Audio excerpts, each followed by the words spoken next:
JCB are tackling a project like this because we started to manufacture our own diesel engines at the end of 2004, and that was a big step for the company. It's a new startup business for us, and we wanted to promote the engine in an exciting way. And it's a very capable engine. It has very high performance. It's a modern technology engine, and this is a really great way to demonstrate what its potential is. I checked when we were developing this engine at Ricardo, and I got one of the archivists there to check what the record was, and it was 235, I think it was, as a record. And I thought, well, maybe we could have a crack at that. Now, it was before we'd developed the engine, and I had absolutely no idea, and I don't think anybody else had, that we would eventually get out of this 80 to 100 horsepower engine that we get 750 horsepower out of it. And I had no idea that we could do that, and I put it back in my mind until not long after we launched the engine. And I talked to Tim Leverton about it and said, I think we should have a crack. And that's how it happened. I got a message saying, would I make contact with Mr. Bamford, because he was thinking of doing a record car. And I thought, wow, this is terrific. So I said, look, it's very simple. What you've got to do is you've got to produce the fastest ever diesel car in the world. That's what you've got to do. We need two engines, because although the record stands at 235 miles an hour, which is relatively slow, already there has been even a truck that's run at Bonneville at 280 miles an hour, diesel truck. So, we've got to go a lot faster than that. So we can't do it with one, so we're going to have to do two engines. And then if we look at a car, a 1936 car called the Relton Mobile Special, which is in Birmingham, that was a very interesting car, land speed record car, which had two engines, but they weren't linked. So that was where the concept started. Last October we started the engine development in earnest, building the first engine, which ran in December, and then it's been a very intense development program from January through to July, and we literally finished the performance development of the engines just a couple of weeks before we came here. We achieved the target power, and the two engines that are in the car today were passed off on the Ricardo test beds just literally about 48 hours before we came out here. These days, the technical input that goes into building the fast track, for example, which is complex control systems inside it, and this is a great way of JCB demonstrating that outside of their normal environment, really. They're a company that's looking to the future, wants to be seen as a go-ahead company, and I think it's fantastic to use the brand in that way.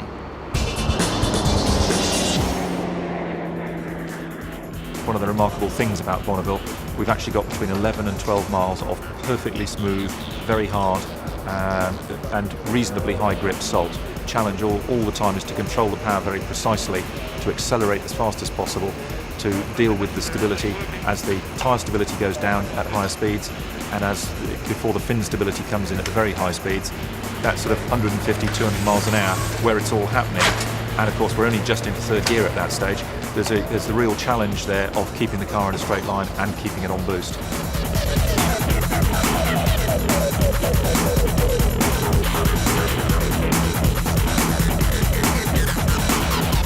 The Bonneville Salt Flats is about the only venue in the world that you can come to regularly and routinely to run at these sorts of speeds, and that's because it has a surface which is very flat, and a long enough track, 11-12 miles available to be able to accelerate to get the speed you want through the flying mile. You can see the pictures, you can read about it, but actually being there, the heat and the light is unbelievable, and really the atmosphere, the scenery is awesome, and I think all of the team have found that same experience, and it's really a special place to be.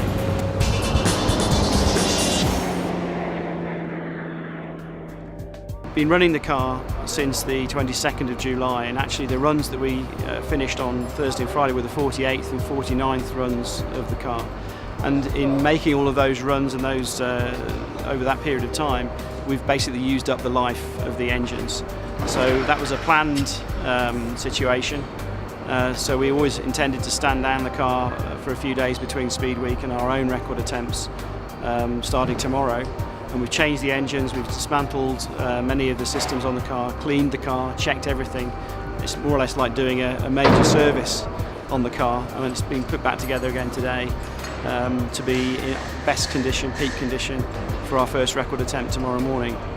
We've been on 600 horsepower so far, and these give us another 100 horsepower. So that gives us another step in speed, combined with the longer course that we can use during the FIA record week. We've got 11, maybe 12 miles, whereas during the speed week we had 7 to 8 miles. So that allows us, we're still accelerating as we go through the flying mile, so the longer the course, the faster we'll be. Clearly there'll be more torque and more power off the line. There's a much greater chance of actually spinning the wheels at some stage, and I had just a couple of instances of that during speed week where one or other end of the car would pick up and slip momentarily.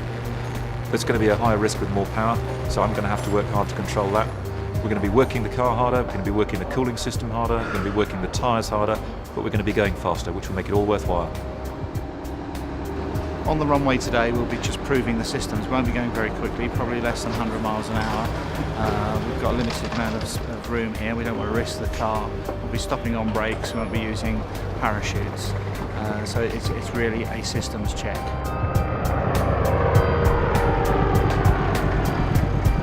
They've taken the most complicated diesel car in the world completely to pieces, put new engines, modified the oil system, modified the cooling system, stripped down and reassembled the uprights, put new brakes on. We had one tiny snag with a blown seal on reassembly. After that it ran perfectly. We brought it out here on the runway, run it 4 times, got it onto boost 4 times, and everything is working like it says in the textbook. We've got a massive chance tomorrow to take the FIA record. We only need to crack 2:35. This car is capable of putting something like 100 miles an hour on that record if we have a good day tomorrow. And we will then become officially internationally recognised as the fastest diesel car in the world. Have we got a chance of doing that? Hell yes, we've got a really good chance.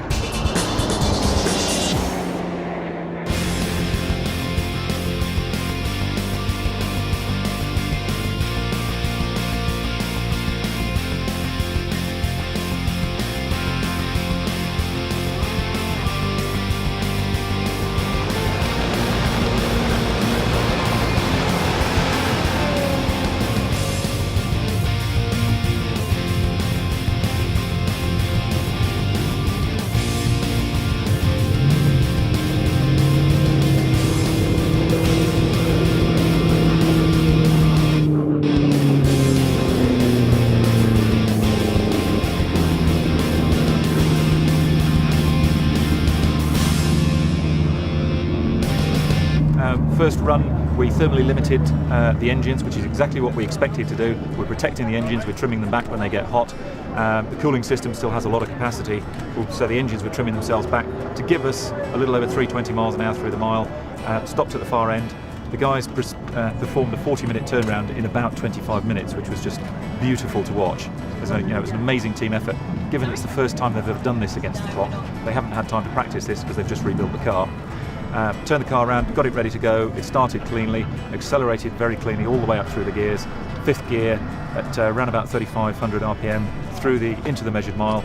I actually forgot at that stage we were doing a record, having hit the speed we were looking for, eased off and then dropped the exhaust brake, and then suddenly thought, I'm supposed to hold it to the end of the mile. Having got to the end of the mile, we lost a couple of miles an hour. It shows that we not only make diggers that do 20 miles an hour, that we can make a car that will do 328 miles an hour as well, with our engines in, of course. I feel absolutely amazing for the team. I mean, this team is a fantastic group of people, and we've worked together for 18 months, and in particular in the last 6 weeks or so with incredible intensity, and they deserve this. The calibration we were running today was about 600 horsepower on each engine. We can go anything up to 750 horsepower. So what we need to do now is check the cooling systems and so on, that they'll be able to handle that as well. We'll do that this afternoon, look at the data, but if that's all good, then we'll have to discuss with the vehicle team and agree a target for tomorrow. We didn't start until quite late. We had some problems with the track early on in the morning, so the ambient temperature was rising quite high. So we could have maybe have gone quicker today if it had been a little bit cooler ambient temperature, and also if the engines had been a bit cooler. I stood at the flying mile on the way back, and the car looked very, very stable. It was absolutely serene running through there. Really no problem with the handling of the car, clearly. I think We have some issues with the cooling system. The engines went on to thermal derate in the first run, and we need to figure out what that means and make some adjustments to the cooling system. And that will allow us to stay on full power for longer. So a little bit of work to do today, and we'll be back tomorrow.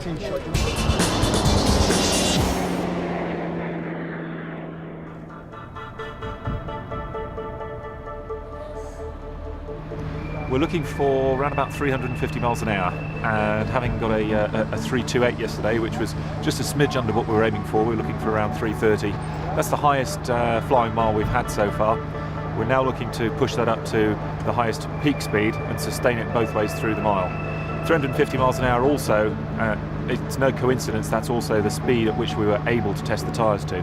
Now we're clearly doing our own tyre development out here, and on a run-by-run basis the tyres are taken off and very carefully inspected.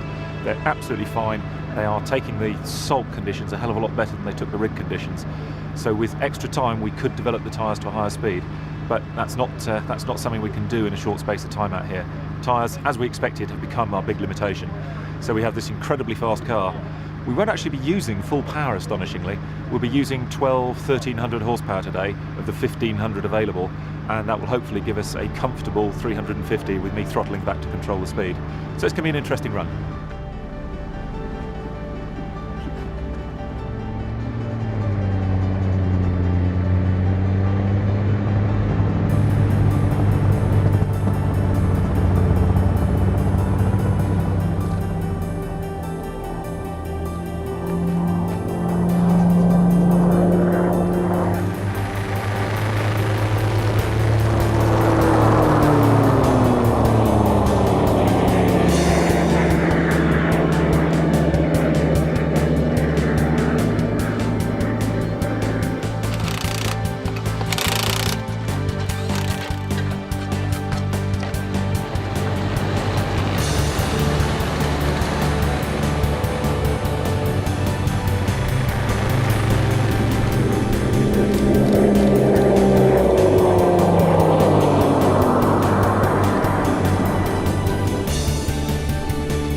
I knew that we would be able to do the project. I didn't know we'd be able to do it this summer.